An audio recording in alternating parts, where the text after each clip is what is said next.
વિદ્યાર્થી મિત્રો, આગળના ભાગમાં આપણે નિબંધ કૌશલ વિશે સ્પષ્ટતા કરી. આ ભાગમાં આપણે અર્થવિસ્તાર કેવી રીતે કરી શકાય અને તમારા પાઠ્યપુસ્તકની અંદર આપેલા અર્થવિસ્તારો છે એને સમજવાની આપણે કોશિશ કરીશું. કોઈ પણ પંક્તિ કે ગદ્ય, ઉક્તિ એટલે કે વિધાન, વાક્ય, એનો વિચાર, એનો અર્થ, એનો મર્મ, એને વિસ્તાર કરીને, એક્સપાન્ડ કરીને વર્ણવવું, તે અર્થવિસ્તાર અથવા વિચાર વિસ્તાર કહેવાય. હવે સાહિત્ય, લિટરેચર છે એમાં ઘણા બધા મુક્તકો, મુક્તક એટલે મોતી જેવું નાનકડું કાવ્ય, સુભાષિતો, એમાં ઉત્તમ પ્રકારનું જીવન સત્ય એટલે કે મોરલિસ્ટિક જે વાતો છે એ વણાયેલી હોય છે. અને જ્યારે આપણે અર્થવિસ્તાર કરીએ છીએ ત્યારે આ જે વિચાર છે, એનો અર્થ છે, એની પાછળ રહેલા ઘણા બધા અર્થો એને આપણે ખોલીએ છીએ અને એ સમજાવવા માટે આપણે કેટલીક દ્રષ્ટાંતો, કેટલીક પંક્તિઓ વગેરેનો સહારો લઈ અને એને વર્ણવીએ છીએ. આપેલાના ધોરણોમાં પણ અર્થવિસ્તાર છે એનો તમને અનુભવ છે કે અર્થવિસ્તાર જો કરવો હોય તો એ 3 ભાગની અંદર થઈ શકે. પહેલો ભાગ એનો સામાન્ય અર્થ એટલે કે એનું પહેલું પગથિયું કે જે તે પંક્તિ આપેલી છે એના શબ્દો સમજાવવા. જો તમને પહેલાં એના શબ્દો જ નહીં સમજાય તો પછી અર્થ વિસ્તાર છે તમે કરી શકશો નહીં. એટલે અર્થ વિસ્તાર કરવા માટે જે તે પંક્તિઓ આપેલી છે એના સરળ શબ્દોમાં તમે એને સમજાવી શકતા હોવા જોઈએ. એટલા માટે તમારે પહેલાં સમજવું ખાસ જરૂરી છે. અને અર્થ વિસ્તાર કરવો હોય તો ઇમ્પોર્ટન્ટ પગથિયું એ છે કે તમારે ખૂબ ખૂબ ખૂબ વાંચવું જોઈએ. વિવિધ પ્રકારનું વાંચવું જોઈએ. છાપા, મેગેઝિનથી માંડી અલગ અલગ ધોરણોની બુક્સ વગેરે વાંચવું જોઈએ. તો તમને વધુ સરસ રીતે તમે કોઈ પણ વિચાર છે એને સમજાવી શકો. હવે એના અલગ અલગ જે સ્ટેપ છે એ આપણે જોઈએ કે જ્યારે અર્થવિસ્તાર કરવાનો તમને પૂછાય ત્યારે કરવાનું શું. કારણ કે એક તો આપણી પાસે શોર્ટ ટાઈમ હોય, 7 to 8 મિનિટ્સ છે, એની અંદર આપણે કામ પૂરું કરવાનું હોય. તો આપેલી પંક્તિ હોય એને 2-3 વાર બરોબર વાંચો. સ્પીડ રાખવાની થોડી વાંચવામાં, કારણ કે 2 લીટી કે 1 જ લીટી હોય, એને વાંચો અને એના બધા જ શબ્દો છે એનો અર્થ બરાબર સમજો. શક્ય છે કે 1-2 શબ્દ એવા હોય કે તમને નહીં સમજાય, પણ જો માની લો બહુ અઘરા હોય તો એમ છોડ દેવાનું, એને એક બાજુ મૂકો. પણ જો એ જ શબ્દ એવો હોય કે આ આખી એ પંક્તિ છે એનો કી વર્ડ હોય, ચાવીરૂપ શબ્દ હોય, અને જો એ તમને નહીં સમજાય તો તમે જે કહેવા માગો છો એ કહી શકશો નહીં. એટલે કે જે કહેવાનું જે વસ્તુ છે, જે મેટર છે, એને સમજવાની કોશિશ એ તમારું પ્રથમ પગથિયું છે. હવે જો તમે પંક્તિનો વિચાર સમજી ગયા છો તો પછી એને સમજાવી શકાય એવા એક્ઝામ્પલ્સ, એવા કોઈ ઇન્સિડન્ટ્સ, એવા કોઈ થોટ કે કંઈ પણ દ્રષ્ટાંતો, પ્રસંગો, વિચારો કે અન્ય એવી કોઈ વિચાર વિસ્તારની કાવ્ય પંક્તિઓ હોય તો એ યાદ કરો અને જે આપેલી પંક્તિ છે એના અર્થની નજીક હોય એવી વિગતનો ઉપયોગ કરી અને વિસ્તાર કરવાનું શરૂ કરો. એટલે ઘણી વખત શું છે કે તમે વિચારતા હો, 1 મિનિટ માટે આવું વિચારો તો ક્યાંકથી તમને કોઈ સ્ટોરી યાદ આવે, કોઈ ઇન્સિડન્ટ યાદ આવે, કોઈ કાવ્ય પંક્તિ યાદ આવે, કોઈ ઉપલા ધોરણની, નીચલા ધોરણની જ્યારે આપણે બુક્સ વાંચી હોય એ સમયે કોઈએ વર્ગમાં કંઈ કીધું હોય તો એ પ્રમાણે એ કશું યાદ આવે તો એને પેન્સિલથી ટપકાવો, જેથી કરીને તમે જ્યારે વિસ્તાર કરવા બેસો ત્યારે પછી તમારે બધું મગજમાં છે ખીચડો ભેગો કરવાની જરૂર નહીં કે તમે 1-2 શબ્દો એના કીવર્ડ્સ લખી લો તો યાદ થઈ જાય. પછી એને વિસ્તાર કરવાનું શરૂ કરો. હવે જ્યારે તમે એક્ઝામ્પલ નાખતા હો, દ્રષ્ટાંત મૂકતા હો કે અન્ય કોઈ કાવ્ય પંક્તિ કે એ નાખતા હો અંદર, ત્યારે યાદ રાખવાનું કે એ જે મૂળ આપણને પંક્તિઓ આપેલી છે જે ઉપર, જેનો અર્થ વિસ્તાર આપણે કરવાનો છે, એનો વિષય, એનો સબ્જેક્ટ છે એ બદલાઈ ન જાય, એને રિલેટેડ જ હોવી જોઈએ. અને બહુ પછી એટલી બધી એ નહીં લખવાની કે જેનાથી એ મૂળ જે વાત છે એ ખોવાઈ જાય અને આપણે કોઈક બીજે જ વાતને આપણે સમજાવવા માંડીએ, બરાબર. એટલે એ 1-2 ઇટ્સ ઓકે, એ નિબંધ નથી કે તમે 5-6-7 લખશો તો બરોબર છે, બરાબર. નિબંધમાં એ ચાલી શકે છે, પણ વિચાર વિસ્તારની અંદર 1 ઇનફ છે. એટલે વધુ પડતું એવું કશું કરવાનું નહીં. મૂળ જે વાત ઉપર આપેલી હોય એ વાતની આજુબાજુ જ બધી ચર્ચા કરવાની. અને સુંદર રીતે જો તમારે અર્થ વિસ્તાર કરવો હોય તો એક જ એનો જે ઉપાય છે એ છે વાંચન. તમે જેમ ખૂબ વાંચતા હશો અને વાંચન લેખન કરતા હશો તો તમારો અર્થ વિસ્તાર છે એ ખૂબ સરસ રીતે થઈ શકશે. ઘણા એમાં જ વિચારતા હોય છે કે આપણે નવનીતની નિબંધમાળા વાંચી લઈએ ને ચોપડીમાં આપ્યા છે એ વાંચી લઈએ ને એ કરી લઈએ તો આપણને આવડી જાય. ન એમ ન આવડે. તમે 150, 200, 300 કદાચ વિચાર વિસ્તારો વાંચો અને પછી તમને કોઈ પણ આપવામાં આવે તો કદાચ ક્યારેક એવું એ બને કે તમે પરફેક્ટ ન પણ લખી શકો. કારણ એ છે કે કોઈ એક પર્ટિક્યુલર મેટર વાંચવાથી જ તમારા વિચારો સ્ટ્રોંગ નથી બનતા, બરાબર. એ બધું તમને હેલ્પ કરી શકે છે પણ તમારા થોટને એ ઘડી ન શકે, બરાબર. કારણ આ વસ્તુઓ ગોખવાની નથી. હવે આ ટેસ્ટ શું છે કે તમારા મગજની અંદર કઈ પ્રકારના વિચારો છે અને તમે એને કેવી રીતે એક્સપ્રેસ કરી શકો છો એનો એ ટેસ્ટ છે, બરાબર. એ ટેસ્ટ છે. એટલા માટે થઈ અને આ ઓપન વિભાગની અંદર તમારે ઘણું બધું વાંચવું એ જરૂરી છે. અને ઘણાને કાવ્યો વાંચવાનો શોખ હોય છે તો એવી પંક્તિઓ છે એનો વાંચનનો જો તમે મહાવરો કરો, પ્રેક્ટિસ રાખો તો પણ તમને એ મદદરૂપ થઈ શકે છે.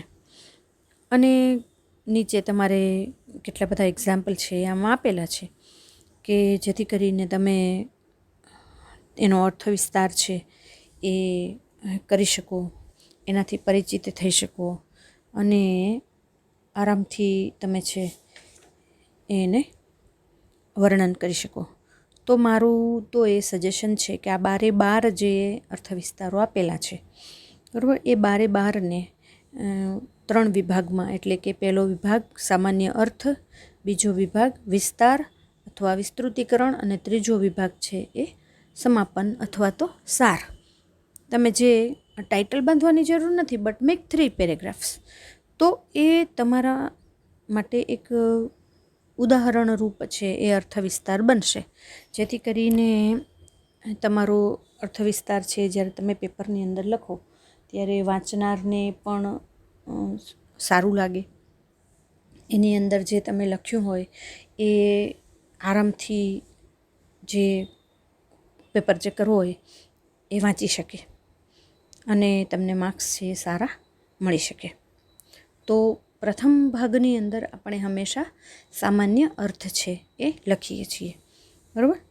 તો સૌપ્રથમ જે કાવ્ય પંક્તિઓ આપેલી છે હું 1-2નું તમને વર્ણન કરી અને બતાવું કે જેથી કરીને તમે જે તે કાવ્ય પંક્તિઓ પૂછાય એમાં તમે આગળ વધી શકો, બરાબર.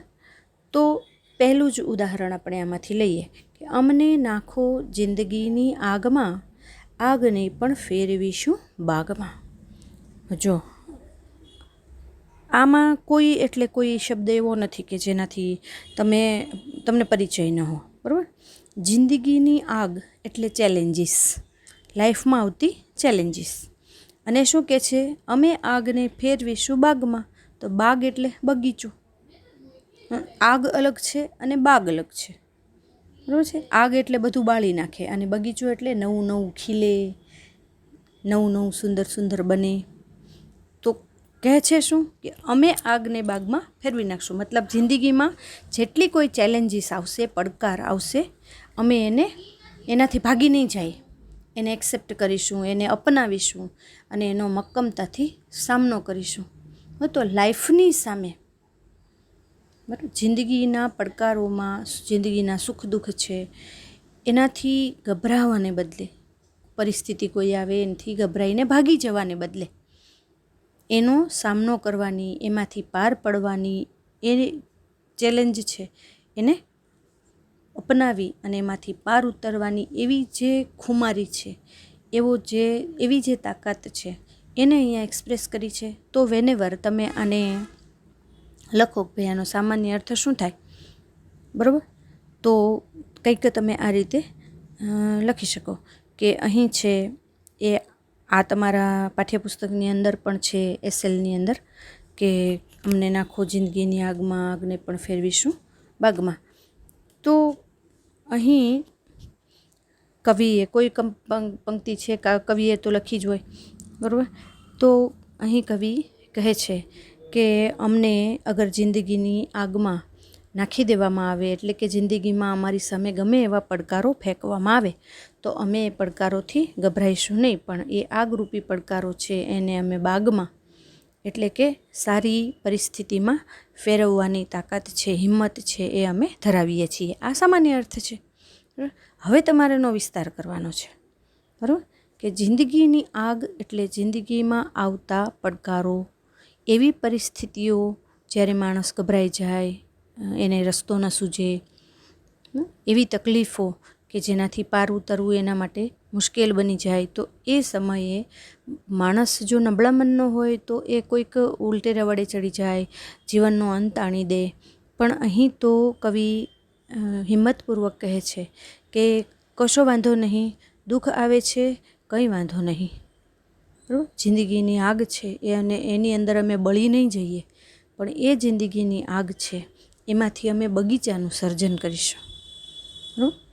એનાથી તકલીફ છે એને તકમાં ફેરવી નાખશું, કે અમને એ મોકો મળ્યો છે, ઓપોર્ચ્યુનિટી મળી છે આમાંથી પાર નીકળવાની, એમ માનીશું. ઈશ્વર એને જ દુઃખ આપે છે જેનામાં દુઃખ સહેવાની તાકાત હોય છે, એ સિલેક્ટ કરીને દુઃખ આપે છે.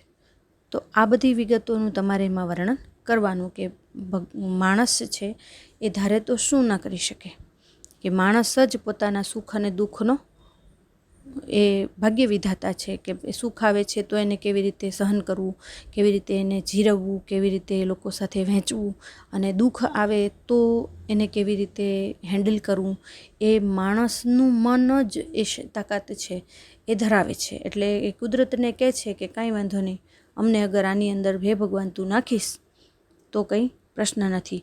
પછી બીજો સંદર્ભ એ પણ છે કે યુવાન લોકો છે, યુવાન લોકો પોતાની જાતને સાબિત કરવા માટે થઈને પણ આ બોલે છે કે કાંઈ વાંધો નહીં, અમારી યુવાનીની અંદર એટલી તાકાત છે કે અમે જિંદગીની આગ છે એને પણ બાગમાં ફેરવવાની ક્ષમતા છે ધરાવીએ છીએ, કે કોઈ પણ પરિસ્થિતિને કારણે અમે કદાચ પાછા પડ્યા કે કંઈ એવી તકલીફો આવી ગઈ તો શું થઈ ગયું, યુવા પેઢી છે, યુવાન પેઢી છે, એ પોતાના નવા નવા આઈડિયાઝથી, નવા નવા વિચારોથી, નવા નવા સાહસિક કદમોથી, નવા નવા સાહસોથી જ્યારે આગળ વધવાની કોશિશ કરે છે ત્યારે એ આગ છે એ પણ બાગની અંદર ફેરવાઈ જાય છે. તો યુવાનીની આ તાકાત છે કે યંગ જનરેશન છે એની અંદર જ્યારે આવો તાવ હોય ત્યારે એ કંઈ પણ કરી શકે છે.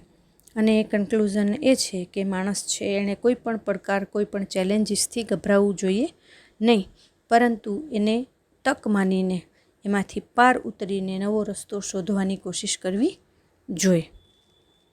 તો આવું કંઈક તમે એમાં વર્ણવી શકો. એ 3 પેરેગ્રાફ, એટલે જો ઉપર તમે સમજૂતી છે, સામાન્ય સમજૂતી, એમાં 4 લીટી લખો. વિસ્તાર છે એ 8 લીટી લખો. અને કન્ક્લુઝન છે 3 લીટી લખો. તો 4 ને 8, 12 ને 3, 15 લીટીની અંદર તમારો વિચાર વિસ્તાર છે એ એકદમ સરસ ઉદાહરણ રૂપ એ પૂરો થઈ શકે. ઘણી વખત તમે વાંચતા હો છો તો વિચાર વિસ્તારો જ્યારે લખ્યા હોય ત્યારે નિબંધમાળામાં 5-7 લીટીમાં પૂરું થઈ જતું હોય અને તમે વાંચ્યું હોય, હવે તમને એટલું જ તમારા મગજની અંદર હોય તો પછી ઘણી વખત તમને એવું કહેવામાં આવે છે કે આ વિષય વસ્તુ છે એ ટૂંકી છે અને આટલી ટૂંકી લખશો તો તમને માર્ક્સ મળશે નહીં, એમાંથી માર્ક્સ કપાઈ જશે.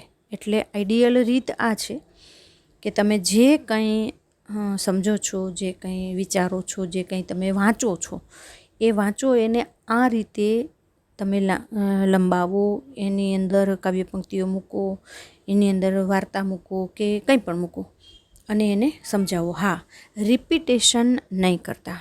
ઘણી વખત એકનું એક વાક્ય, એકની એક વસ્તુ, એને આપણે 2-3 વાર અલગ અલગ રીતે મૂકીએ છીએ. ના, દર વખતે અલગ અલગ શબ્દનો, અલગ અલગ રીતનો તમે જ્યારે ઉપયોગ કરો ત્યારે એ સમયે તમારું જે વિચાર વિસ્તારનું કામ છે એ ખરેખર તમારું ટેલેન્ટ બતાવે કે તમે એકની એક વસ્તુ છે એને કેટલી રીતે કહી શકો એમ છો.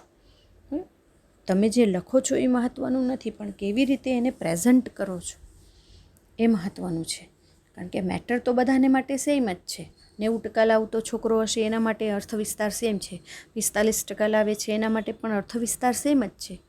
પણ વસ્તુ ક્યાં છે કે જે વ્યક્તિ 90% લાવે છે એના વિચારો છે એ કઈ પ્રકારના છે કે જેથી કરીને એને પૂરા માર્ક્સ મળે છે.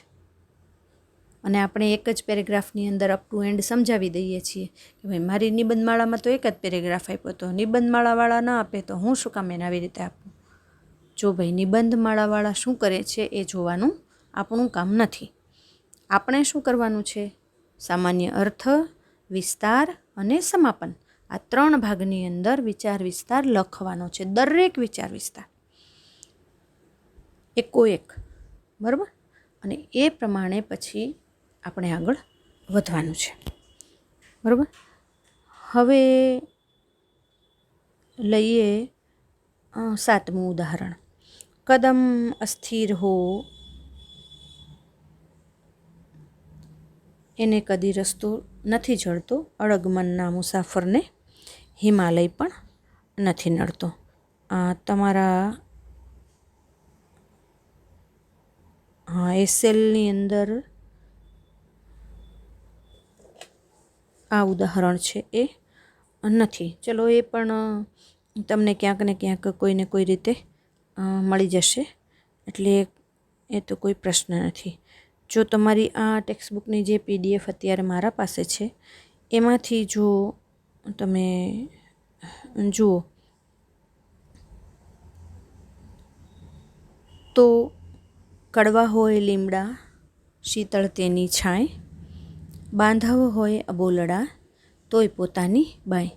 આ હાયર લેવલ અને લોઅર લેવલ બંનેની અંદર કોમન આ વિચાર વિસ્તાર છે.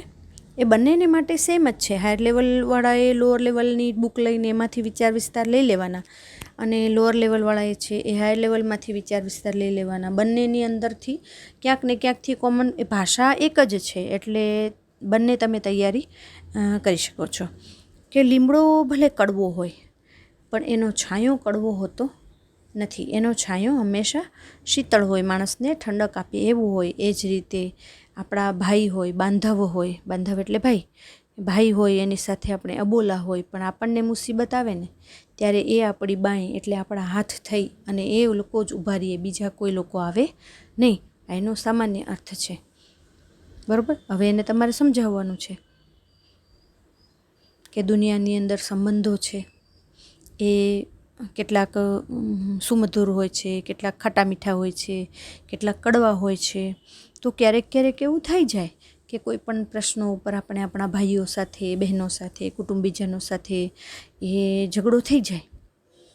અને ઝઘડો થઈ જાય તો આપણે ન બોલીએ, વ્યવહાર ન રાખીએ, એવું કશું કરીએ પણ જુઓ, લીમડો જેમ કડવો હોય છે, બરાબર, પણ એનો છાંયો, એનો વ્યવહાર આપણી તરફ એ કડવો હોતો નથી. એ કડવાશ છે પોતાની પાસે જ રાખે છે, આપણને શું આપે છે?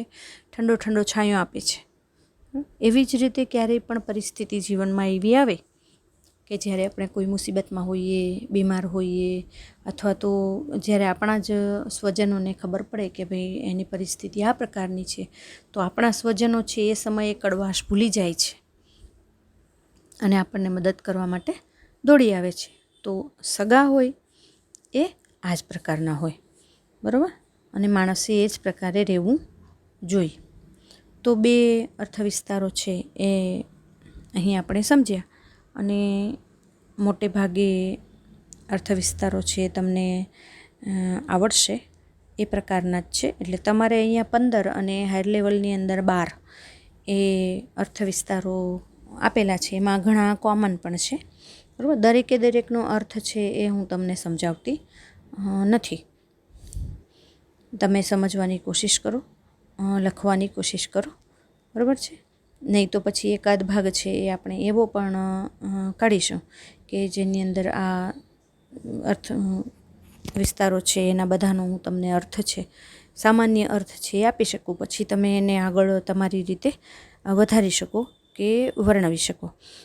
અને તમે પણ વાંચવાની કોશિશ કરજો અગર તમને આમાં ક્યાંય તકલીફ પડે છે. કારણ કે આ શું છે, અગર હું આ કરાવું છું અને એમાંથી કંઈ નથી પૂછાતું, વળી કંઈક ત્રીજી જે જગ્યાએથી પૂછાય છે, તો વળી તમારા મનની અંદર એમ થાય કે આપણે તો 27 અર્થવિસ્તાર કર્યા, પણ આવ્યો તો કોઈક 28 ક્યાંક જુદેથી, તો હું એ ગેરંટી ના આપી શકું ને. તો આ તમારે સમજવાની કોશિશ કરવાની છે. અને જ્યાં તમને જે વસ્તુ નથી આવડતી એના માટે થઈ અને તમે મને કમેન્ટ બોક્સમાં કહેજો કે મેમ આ સમજાવો, તો આપણે પાછો એનો એક સ્પેશિયલ છે એ વોઇસ ઓવર હું આપીશ, વિડીયો બનાવીશ કે તમને એ વસ્તુ હું સમજાવી શકું. લગભગ તો મને નથી લાગતું કે તમને આમાં ક્યાંય અડાવડું છે એ લાગે, પણ તેમ છતાં એક વખત તમારી રીતે કોશિશ કરો જેથી કરીને ટેસ્ટની અંદર તમે લખી શકો આરામથી. So all the best for the test. અર્થવિસ્તાર જ્યારે પૂછાય ત્યારે સરસ રીતે લખવાની કોશિશ કરજો, પણ યાદ રાખજો અર્થવિસ્તાર 3 ભાગની અંદર લખાવવો જોઈએ. પહેલો અને છેલ્લો પેરેગ્રાફ નાનો નાનો, વચ્ચેનો પેરેગ્રાફ મોટો. એક પેરેગ્રાફની અંદર લખતા નહીં, એ તમારી ઇમ્પ્રેશન અને માર્ક્સ બંને ઘટાડે છે. સો કોશિશ કરતા રહેજો, બરાબર છે. અને જો કંઈ સમજાય નહીં કે જરૂર ન હોય તો નંબર આપજો કમેન્ટ બોક્સમાં, આપણે એ નંબર છે એને એક્સપ્લેન કરવાની પૂરી કોશિશ હું કરીશ. તો ઓલ ધ બેસ્ટ.